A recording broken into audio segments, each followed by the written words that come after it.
기독교의 독특성이 있다면 무엇이겠습니까? 기독교의 타 종교에 비해서 비교할 때의 독특성, 또 사실 본질이라고 하면 무엇이 있을까요? 기독교에만 있는 그런 본질적인 중요한 본질이 무엇일까요? 우리 구약 성경을 함께 믿고 있는 유대교와 우리 기독교가 뭐가 다를까요? 여러분, 예수 그리스도입니다. 예수 그리스도. 마틴 루터가 종교 개혁을 한 지 지금 500주년입니다. 1517년에 그 당시에 중세교회를 향해서 그리스도가 없는 중세교회는 마치 바벨론에 포로된 교회라 이렇게 불렀습니다. 제가 얼마 전에 읽었던 책 중에 하나가 Christless Christianity라는 책입니다. 이게 개혁주의 신학자요, 대단히 유수한 신학대학원의 조직신학 교수가 쓴, 이 홀튼이라는 교수가 쓴 책인데 Christless Christianity, 한국말로 말하면 그리스도가 없는 기독교. 이거 말이 안 되죠. 그래서 오늘 제목을 좀 충격적이게도 여러분, 예수 없는 기독교가 과연 가능할까? 이런 제목을 가지고 말씀을 좀 전하려고 합니다. 오늘 사실 제목 설교라 오늘 본문을 가지고 구체적으로 나누지는 않겠습니다. 여러분, 유럽 교회에서 형성된 신앙과 전통이 그 유럽인들이 미국으로 이주해 와서 그 신앙과 전통이 여기에 이식되었습니다. 북미주에. 그래서 북미주에 이식되어서 자라나는 이 교회, 이 전통이 가장 빠른 그런 방법으로 이 프로덕트가, 이 제품들이 한국으로 직수입되어서 한국 교회가 그대로 답습하고 그 전철을 밟고 따라가고 있습니다. 그렇기 때문에 유럽 교회가 이쪽에 이주해서 이주된 이 북미주의 교회의 전통과 이런 사상들과 신앙 노선이 한국으로 그대로 직수입이 되어서 한국 교회, 우리가 바로 그런 신앙의 노선과 뿌리, 전통을 가지고 신앙생활을 하고 있다는 것입니다. 그런데 지금 유럽 교회는 이제 더 이상 유럽에서 구라파 나라는 기독교 국가라 말할 수가 없습니다. 교회 사람들을 찾아볼 수가 없기 때문입니다. 자, 왜 그렇게 되었는가? 우리가 이것을 배워야지 오늘 우리들이 현상을 알게 되고 미래를 준비할 수 있기 때문입니다. 그건 바로 아까 말씀드린 기독교의 본질인 예수 그리스도를 이제 더 이상 지나치게 강조하지 않기 때문입니다. 기독교가 우리만 가지고 있는 참 본질이요 생명인 예수 그리스도, 그에 대한 복음에 대해서 점점점 그 복음이 희석되고 있고 약화되고 있기 때문에 지금 그런 전철을 계속 밟아오기 때문에 우리도 미래를 여기 앉아서 우리 세대도 보지만 앞으로의 한 세대, 두 세대를 지나면 한국교회가 또 어떻게 될 것인가를 정확하게 또 볼 수 있는 것입니다. 신학에서 신론이라 그러면 그 연구 대상이 하나님입니다. 그래서 그 기독론이라고 그러면 그 연구 대상이 예수 그리스도입니다.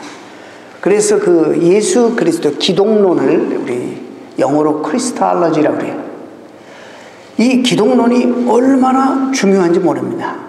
신학에 많은 과목들이 있습니다만은 이것이 바로 신학의 핵심적인 그런 과목이고, 이 부분이 분명하지 않으면 언제나 이단이 나오고 그리스도인들과 교회가 약해져서 형식주의와 그 다음에 이 세속주의에 사로잡혀 교회가 약화될 수밖에 없습니다.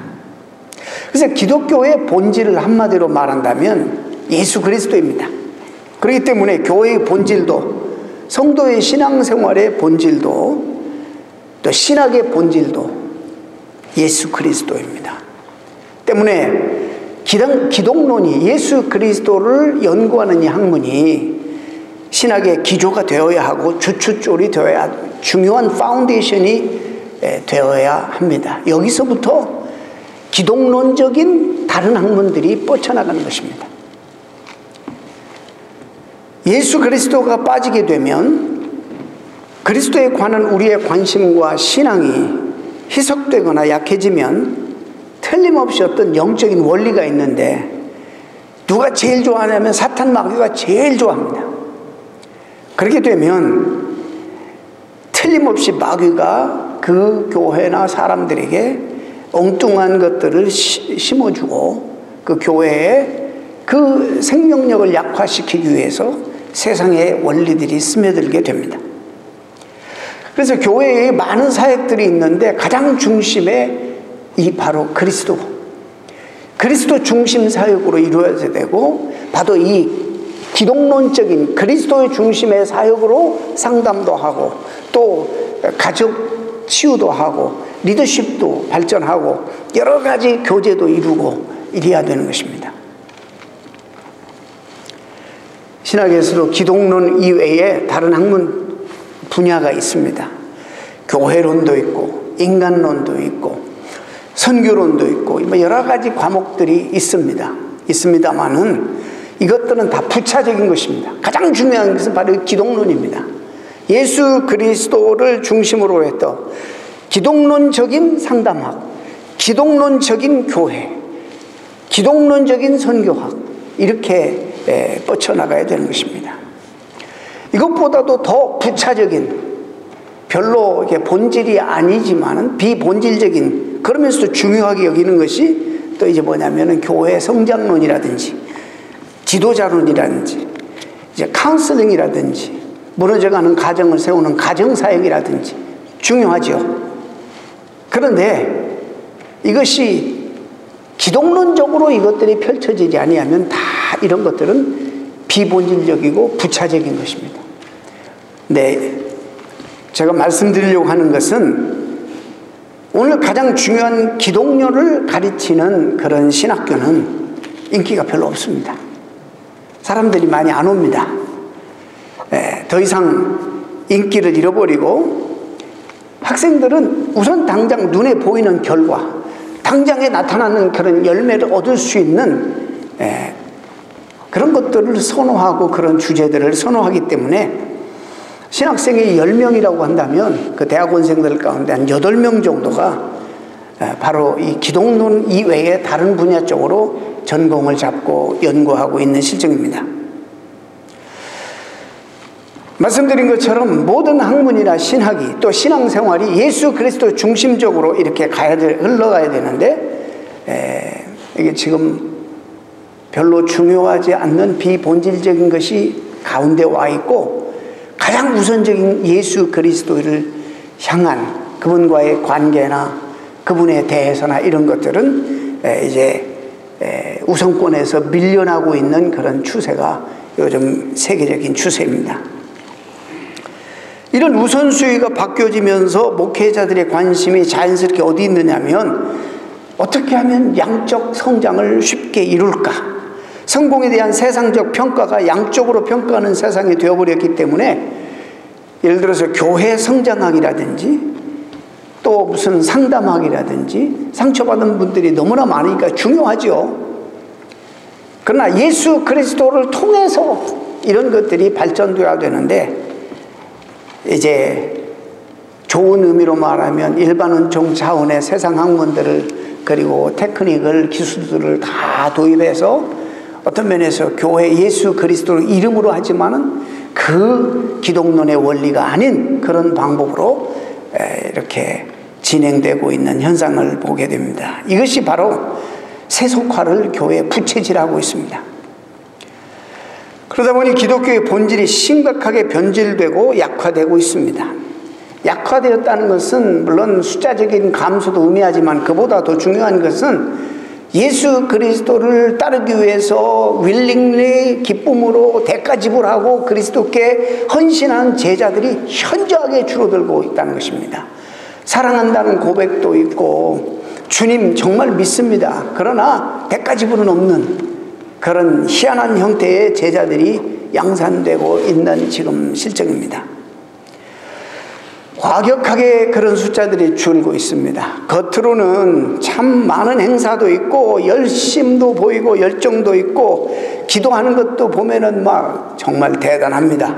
모든 면에서 내용면으로 현란한데 그러나 그 내면에 들어가 보면 본질이 빠져 있거나 희석되어 있다는 이런 말씀입니다.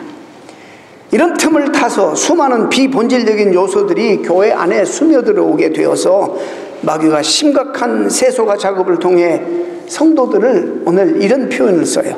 실천적 무신론자. 고백은 있고 하나님 믿지만 실제 삶은 무신론자. 하나님 없는 것처럼 살아가는 성도들로 가득 메워지고 있다는 것입니다.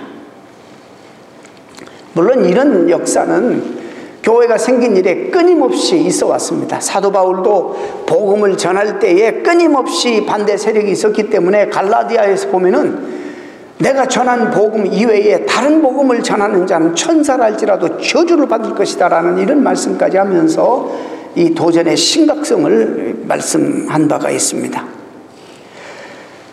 여러분, 이런 역사는 영적 세계에 일어나는 정말 하나의 대단히 중요한 원칙이라 말할 수 있습니다. 기독교의 본질인 예수 그리스도가 빠지거나 소홀히 되면 희석되면 반드시 언제든지 비본질적인 것이 그 자리를 메꿔버리고 예수님은 우선순위에서 밀려나면 교회와 성도들이 생명력을 잃어버리고 약화되는 것입니다. 자, 기독론이라 할 때 중요하게 다루는 것이 예수 그리스도의 신성, 그분은 하나님이셨다. 완전한 하나님이셨다. Total deity. 예수님은 완전한 하나님이셨다. 동시에 예수님은 완전한 하나님이셨다. 굉장히 중요한 겁니다. 이게 1500년 동안 싸웠던 그런 수없이 많은 논쟁과 디베이트를 통해서 가장 성서적이고 가장 성경이 말하는 그런 신학을 정립한 것입니다. 그리고 예수 그리스도만, 휴머니티, 예수 그리스도만 우리의 구원자이시다. 이 세 가지가 그리스도에 대한 대단히 중요한 그런 정통적인 이해입니다. 이런 것들을 어떻게든지 부인하려고 어떻게 하나님이면서 사람일 수 있느냐, 어떻게 하나님일 수 있느냐, 사람같이 보이는 하나님. 보니까 사람인데 내면을 들어가 보면 하나님성이 있네. 뭐 희한한 이야기들을 역사 가운데 수없이 많이 했습니다. 그래서 하나님께서는 그 교통도 어려운데 알렉산드리아로서부터 콘스탄티노플, 에베소, 로마 수없이 많은 그 교회 지도자들 감독을 수백 명씩 모아가지고 몇 날 며칠 막 이런 걸 가지고 우리가 논하고 잘못 엉뚱한 얘기하고 하나님의 복음의 가치를 손상시키고 어떤 절대 진리를 손상시키는 모든 사람 세력들을 가지치게 하고 이단으로 정죄하고 하나님의 정통적인 교회를 고수하고 정립해 왔습니다. 이게 교회 종교회의가 한두 번 열린 게 아닙니다. 니케아에서, 칼케톤에서, 에베소에서, 콘스탄티노플에서 계속 이런 회의를 하여튼 500~600년간 초대교회도 계속 삼일체에서를 확립하고 예수 그리스도의 신성과 인성을 확립하기 위해서 얼마나 많은 투쟁과 그리고 논쟁들이 있었는지 모릅니다. 그래서 결국에 이제 정통하는 하나님의 말씀에 가장 입각한 예수 그리스도의 기독론을 이제 설정을 하고 그걸 다 온 교회가 받아들이게 되었습니다. 그리고 난 다음에 감히 이제는 로마 교황청의 권위와 세력이 강하니까 어느 누구도 그 로마 교황청을 향해서 그들이 가리키는 채택한 공식 교리를 향해서 반대하거나 시비 거는 사람이 당분간 없었습니다. 그러다가 1500년까지 흘러오다가 점점점 또 예수 그리스도를 강조하는 그 본질적인 복음이 약화되고 그들이 정말 세력이 얼마나 막강했습니까? 참 그들이 얼마나 많은 참 성도들의 희생과 고난을 통해서 중세교회 성도들이 그 교회를 진 거 여러분 유럽 가보시면 어마어마합니다. 그 건물에 들어가면 완전히 그냥 제압당합니다. 그 건물 안에 마치 하나님이 계시는 것처럼 어떻게 그렇게들 참 경건하고도 참 뭐랄까 위험스럽게 전하는지 모릅니다. 그런데 들어가 보면 확 사람이 제압당할 정도로 기가 막히게 전했습니다.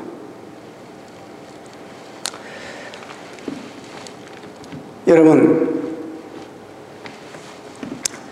그래서 이제 종교개혁 전까지 바로 이런 예수 그리스도가 완전한 하나님이시였으며 완전한 사람이시면서 그 외에는 구원의 길이 따로 없다라는 확실한 구원의 도리를 기독론을 정립하게 하고 그것을 온 교회가 다 받아들이도록 천명하고 그걸 믿고 있었습니다. 그리고 종교개혁자들이 1517년 500년 전에 마틴 루터가 개혁을 사실 시작했는데 종교개혁자들이 그 모든 것들을 그대로 교회의 공식 고백으로 받아들이고 단 마리아와 관계되는 것들은 다 삭제해버리고 우리 개신교회는 예수 그리스도에 관한 그런 부분과 또 성삼위일체에 관한 부분을 정통교리로 가장 성경을 잘 해석한 그런 교리로 받아들입니다.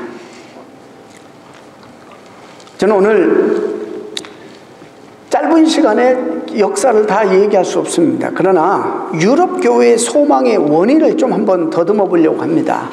유럽교회의 이 쇠망에는 기독교 복음의 본질인 기독론과 예수 그리스도에 대한 그런 가르침과 그의 삶이 강조되지 않았다는 이 절대적으로 여기에 연관이 있다는 그런 원인을 제가 말씀드리려고 합니다. 지금으로부터 여러분 한 200년 좀 넘게 전에 유럽의 구라파에 대단히 중요한 사상이 하나가 있었습니다. 그걸 우리가 계몽주의라고 그럽니다. 그걸 영어로 Enlightenment라고 그래요. 이 이성에다가 불을 지피면 이성이 아주 밝아져서 정말 어떤 일도 우리가 해낼 수 있다라고 이렇게 강조. 어떤 시대보다도 그 시대가 그 사람들의 이성을 아주 강조하고 자랑했던 그런 시대입니다. 그 짧은 기간 동안에 정말 과거에 있었던 모든 그 기존의 전통이나 이 모든 가르침이나 사상들을 이성으로 다시 재점검하고 재조명하는 그런 작업들이 수없이 일어나 버렸습니다. 여러분, 그런 사상이 또 신학뿐만 아니라 모든 학문에 스며들기 시작했습니다. 여러분, 이것이 우리의 뿌리이기 때문에 말씀드리니까 여러분 잘 들어보시기를 바랍니다. 여러분, 그리고 19세기 이 100년 동안에 수천 년 동안에 이루지 못했던 이 100년 안에 너무나 인류 역사에 깜짝 놀랄 만한 이성의 어떤 눈뜸으로 말미암아 이것이 과학의 발달로 연결되어서 전 세계 정말 역사 가운데 이루지 못하는 엄청난 과학의 발달로 현대 국가를 이루게 됩니다. 지금으로 말하면 전기를 발명해가지고 밤을 밝히나든지, 이건 하나님만이 해를 컨트롤하시는데 이 밤을 밝히는 전기를 발견한다든지, 전화를 또 발명한다든지, 이런 오늘날 우리가 누리고 있는 테크놀로지나 과학의 근간이 사실 19세기에 다 그 기초가 마련된 것입니다. 여러분, 이 시대 사람들은 그래서 사람의 이성을 지나치게 강조해서 정말 우리의 이성에 불을 지피면 이성으로 우리가 이 땅에 살기 좋은 지상 낙원을 이룰 수 있지 않을까, 이런 생각과 착각 속에 망상 속에 빠지기까지 했습니다. 이런 시대에 많은 신학자들이 이런 사상을 받아가지고 성서도 바로 그 이성으로, 즉 과학적으로 우리가 합리적으로 받아들일 수 없는 부분에 대해서는 문제 제기를 하기 시작합니다. 안 믿어진다는 것입니다. 특히 독일 쪽에 정말로 박식한 그런 철학자, 사상가들이 많이 나왔습니다. 임마누엘 칸트를 비롯해서 헤겔이라든지 그 다음에 슐라이마크라든지 에밀 브루너라든지 볼트만이라든지 뭐 이런 기라성 같은 학자들, 또 그 끝 무렵에 슈바이처 같은 사람들, 정말 이분들이 엄청난 그런 사상가들입니다. 그리고 신학자들입니다.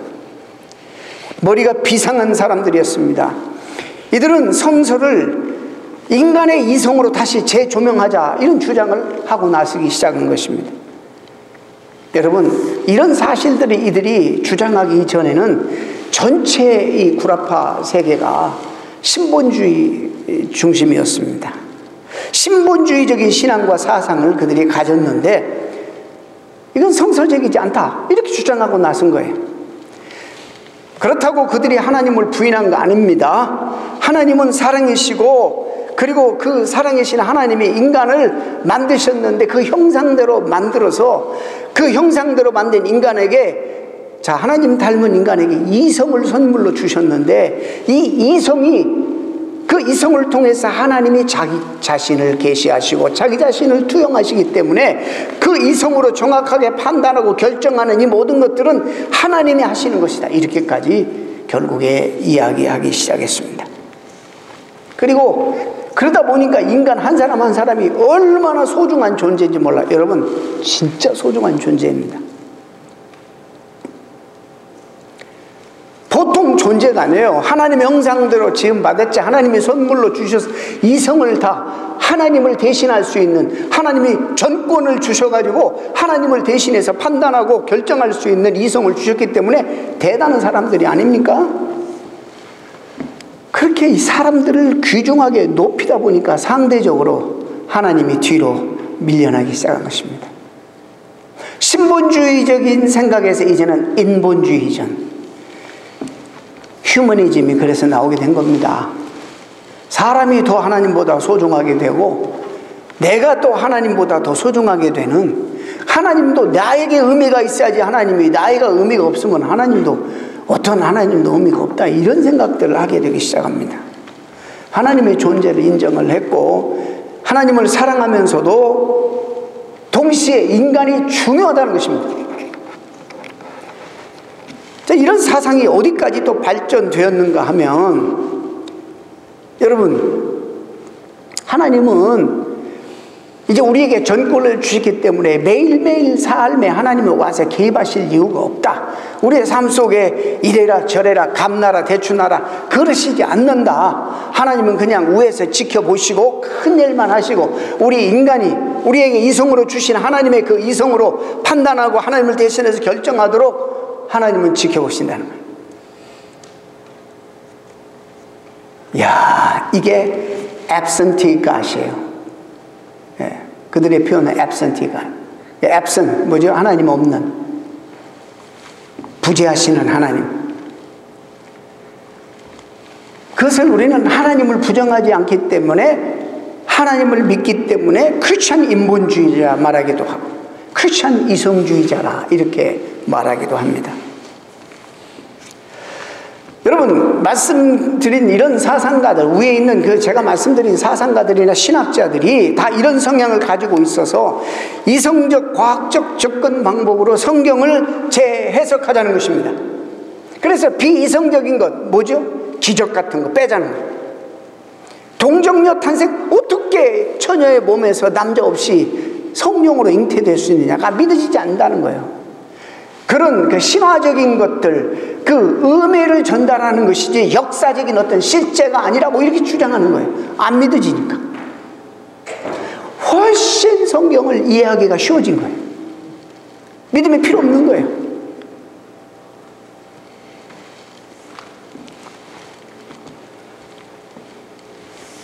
거기에서 나타나는 그 사건의 의미만을 취하려고 했어요. 이것은 우리는 자유주의 신학자들이라고 말하는데, 이들은 심지어 요한복음 3장 16절에 믿는 자마다, 이걸 강조하기보다는 세상을 사랑하사 이래가지고 여러분 만인 구원설까지 주장합니다.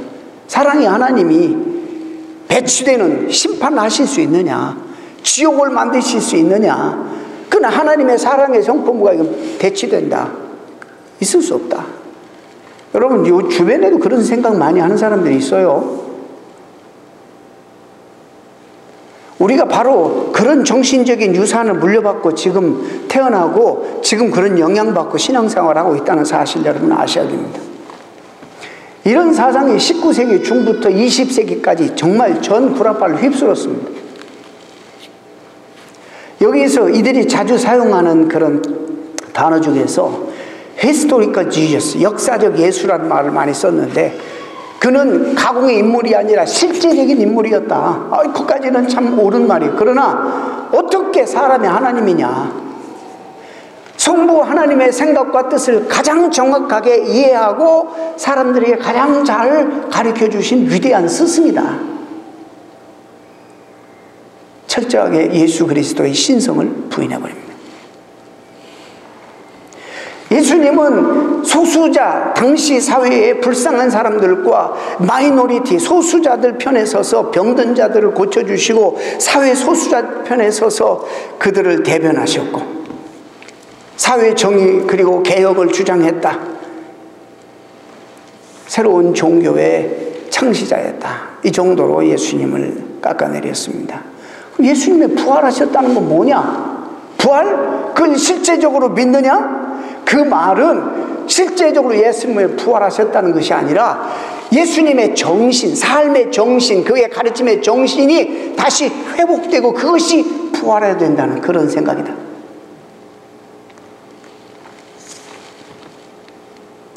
여러분 두렵지 않아요? 그럼 우리가 여기 왜 있어요? 보통 심각한 게 아니에요. 이런데 유럽교회가 안 망하는 것은 비정상이에요. 이러니까 망하는 거예요.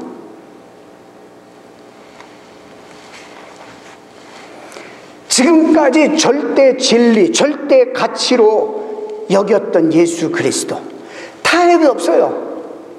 믿으나 말거나 이건 공적 진리예요. 네가 믿거나 안 믿거나 개인적으로 억셉트하거나 안 하거나 예수 그리스도는 절대자고 하나님이셔요. 이런 절대 권위와 가치를 무너뜨립니다. 예수님만이 구원자다. 거기는 어떤 다른 것을 받아들이고 타협할 룸이 없는 거예요. 그런데 사회 전체가 어떻게 변한지 아십니까? 절대주의 사상을 붕괴시키면서 상대주의 사상을 끼워넣기 시작하고 전 사탄이 전 세계를 서구 사회를 그렇게 붕괴하기 시작합니다. 이런 사상을 여러분 좀 강의 같아서 미안합니다. 잘 따라오시죠? 이런 사상을 포스트 모더니즘이라고 그래요. 탈현대주의. 포스트 모더니즘에 우리가 지금 살고 있어요. 이 포스트 모더니즘이라는 거는 과거에 정말 절대화했던, 전통적으로 절대화했던 모든 기본들, 사상들, 개념들을 다 무시하자는 거예요. 다 붕괴하자는 거예요.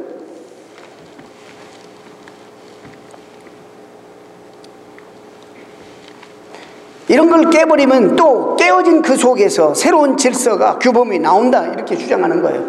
모든 것을 상대적으로 보는 겁니다. 무질서한 그 자체가 질서라고 말합니다. 혼란스러운 것이 더 아름답다고 말합니다. 무전통이 전통이라고 주장합니다. 규범 없는 그 자체가 규범이라고 합니다. 통제 없는 자유가 진정한 자유라고 말합니다. 그러다 보니까 모자도 이렇게 써야 되는데 이렇게 써버리고, 옷도 옛날에는 이렇게 빵꾸 나면 꿰매 입었는데 일부러 찢어 입고,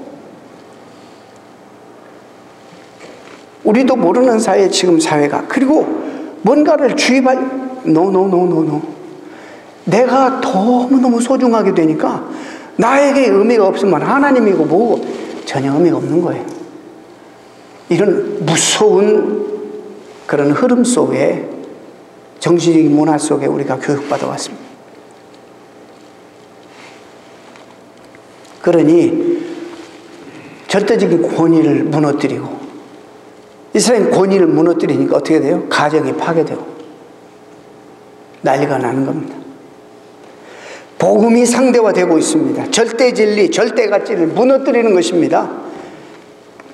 교회가 바로 예수 그리스도의 절대적인 이 기독론을 이제 중요하게 강조하지 않고, 그러니까 딴 데 신경을 쓰는 거예요.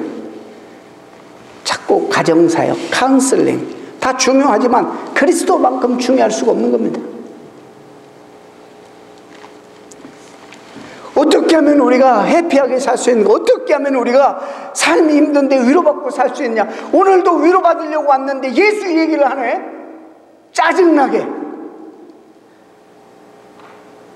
오늘도 내가 듣고 싶은 얘기를 좀 들으려고, 그래서 삶이 지쳐가지고 위로받으려고 왔는데 예수 얘기만 하네?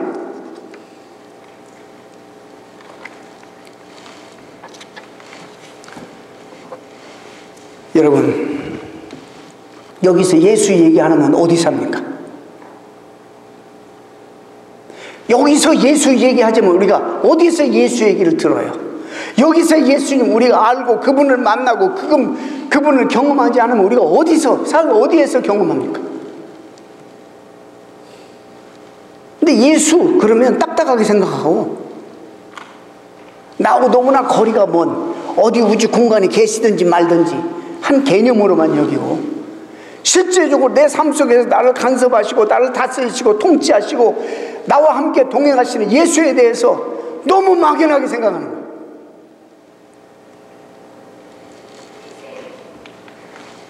제가 오늘 이 말씀을 준비한 것은 뉴욕타임스의 이 아티클 때문입니다. 미국의 기독교 미래 아주 불투명하다라는 그런 제하의 아티클이 실렸습니다. 미국 교회의 뿌리가 바로 유럽 교회이기 때문이라는 것입니다. 유럽 교회의 위기는 성도 수가 줄고 있는 것이 위기가 아니라 교회에 사람이 더 이상 없다는 것이라 설명하고 있습니다. 젊은이가 교회나 성당에 나가면 이거 또라이라고 생각합니다. 무슨 젊은이가 돼가지고 이제 어떤 세대인데 교회를 갈까? 이렇게 지금 한국도 그렇게 돼가고 있습니다.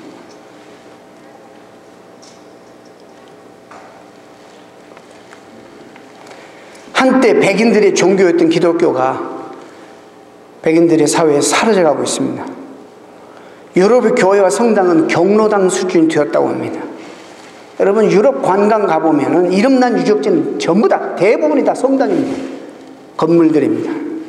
수백 년 전에 잘 나갈 때, 성도들 많을 때, 헌금 많이 할 때, 그때 정신 못 차리고 어마어마한 그런 윤리성도 생각하지 아니고 교회를 그냥 성도들 고생시키면서 어마어마하게 교회를 호화롭게 지어놨어요. 진짜 그곳에 앉아서 예배나 미사에 참여하려고 온 신자들은 없고, 특히 벨기에쯤 올라가 보면 그렇게 말해요. 사제복을 입은 사제들이 거의 찾아볼 수가 없다고 합니다. 개신교 경우도 마찬가지입니다.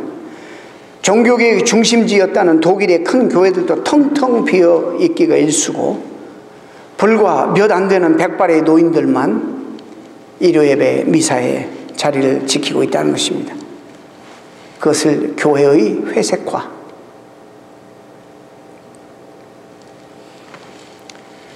그런 현상이라고 지적합니다.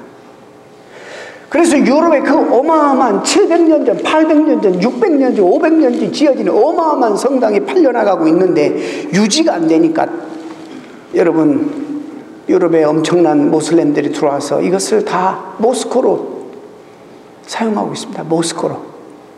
그 위에다가 십자가를 내고 올려서 달 이렇게 그려놓는 거. 힌두 사원으로 팔려나가고 있습니다. 다른 용도로 팔려나가고 있는데, 영국에만 1,500개 이상 호텔, 슈퍼마켓, 병원, 술집, 캬바레, 이렇게 큰, 예를 들어서 이런 교회에 이게 이제 술집으로 캬바레로 팔리면 여기가 댄스 무대가 되는 거예요. 술 먹다 올라와서 여기서 이제, 여기서 상상 한번 해보세요. 이 거룩한 하나님의 말씀이 선포되고 증거되는 이곳이 술 먹고 비틀거리면서 와서 춤추는 그런 무대로 변하고 있습니다. 피자집, 개인의 어떤 소장품을 전시하는 그런 갤러리. 여러분, 더 이상 기독교 사회가 아니다. 스위스 전국에 산지한 카톨릭 성당은 1,700개인데 그 가운데 700개에서 750개 성당에는 신부가 없답니다. 그냥 건물만 있어요. 사람도 없고 신부도 없고. 독일어권에서는 성당 2개 중에 하나꼴로 사제가 없대요. 부재 중이래. 스위스 개신교도 사정은 마찬가지예요. 개신교도 구교보다는 좀 나은데 목사님을 그 본국에서 구할 수 없어서 외국에서 수입해야 돼요.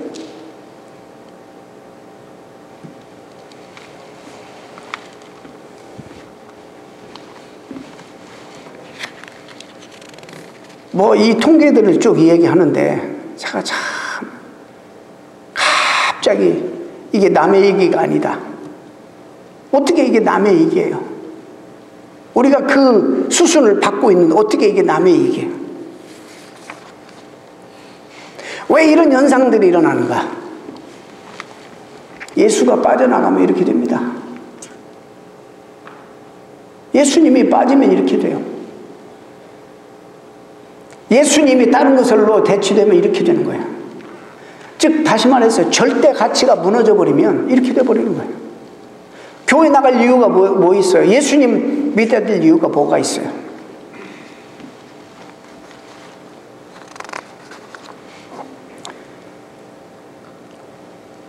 이성으로 판단해 보니까 예수 그리스도의 정신이 이런 정신으로 살아가는 것은 기독교만 있는 게 아니다. 보니까 다른 종교에도 있다는 거예요. 불교에도 있고 힌두교에도 있고 모슬렘에도 이런 정신으로 살아가는, 그의 삶의 정신을 본받고 살아가는 이런 비슷한 훌륭한 삶은 다른 종교도 다 있다는 거예요.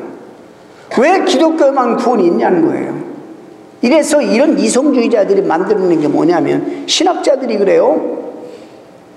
종교 다원주의.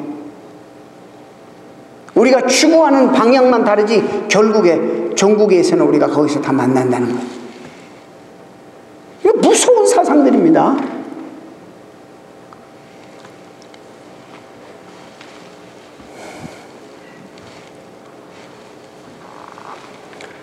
어느 시대에든지 우리가 소중하지만 하나님보다 소중할 수는 없는 거예요.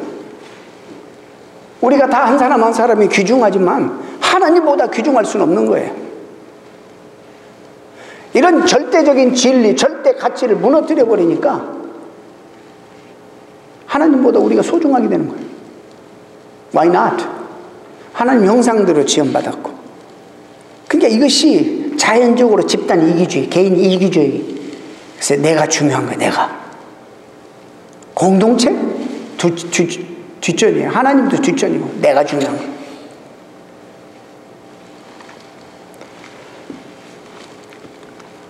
예수가 빠져나가면 과연 기독교가 가능할까? 여러분 대답 무엇입니까? 불가능합니다. 기독교의 본질은 예수 그리스도예요. 교회에 아무리 사람들이 많이 모여도 생명력이 없어집니다. 그러다가 한 세대가 지나가고 또 그 다음 세대가 지나가고 점점 그러면 그 사람들이 다 흩어지게 됩니다. 유럽 교회가 그런 것처럼. 헌금 많이 모이고 사람들이 많이 모일 때 그때 정신 차리고 하나님이 기뻐하시는 일을 했어야 되는데 그걸 가지고 그냥 건물만 짓고 호화롭게 그것도 그냥 다 등이 휘어지고 허리가 휘어지는데 모아가지고 교회만 짓는 거예요. 근데 지금은 그 당시에 유년주일학교 다녔던 아이들이 이제는 다 자라가지고 호호백발 너무 애정이 있는 거예요. 자기 손주들이 어떻게 했는지 아니까. 그러나 사람들이 있어야지. 그 엄청난 거 유지가 돼요? 안 돼요. 그러니까는 테이블 놓고 관광객들 유치해가지고 입장료 받아가지고 겨우겨우 하다가 그것도 안 되니까 파는 거예요. 매각하는 거예요.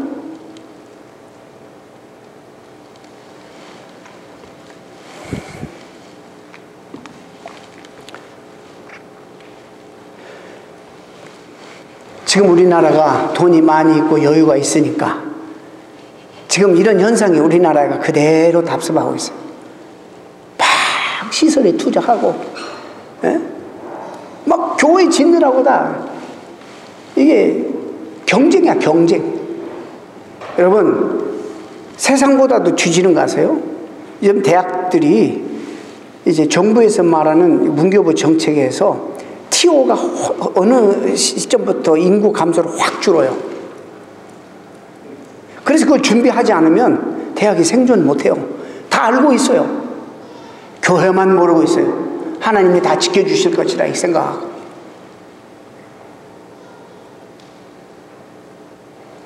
제가 통계를 봤는데 한국에서 그나마 제일 큰 교단, 가장 복음적이고 가장 예수 그리스도의 복음을 신실하게 세상과 타협하지 않으려고 잘 증거한다는 합동측, 예수교 장로의 합동측 제일 큰 교단입니다.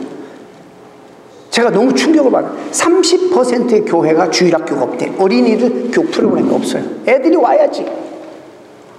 깜짝 놀라 친구들에게 전화했어. 이게 사실이냐? 큰일 났다는 거예요. 큰일 났어. 합동측이 그러면 다른 교단은 말할 것도 없습니다. 주일학교 없습니다. 많이.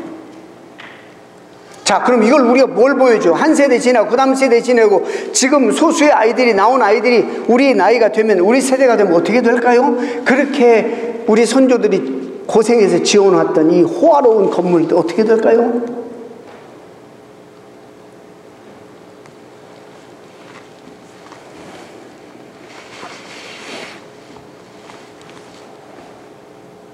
저는 이게 남의 얘기하는 거 아니에요. 제가 하나님 은혜로 개척하면서 여기에 이 건축에 참여한 많은 성도들이 아직도 남아 있습니다.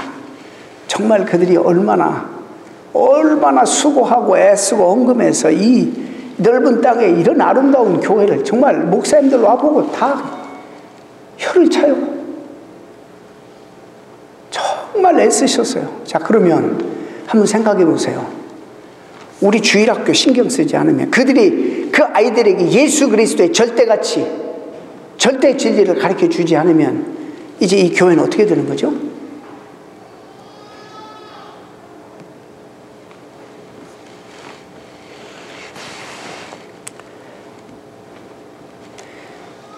관리비는 많이 들고 성도는 점점 줄고 헌금도 안 나오고, 만약에 그런다면 우리가 끔찍한 얘기, 생각하기도 싫은 얘기지만 어떻게 되겠습니까? 매각하든지 은행에 넘어가든지 그렇게 되지 않겠습니까?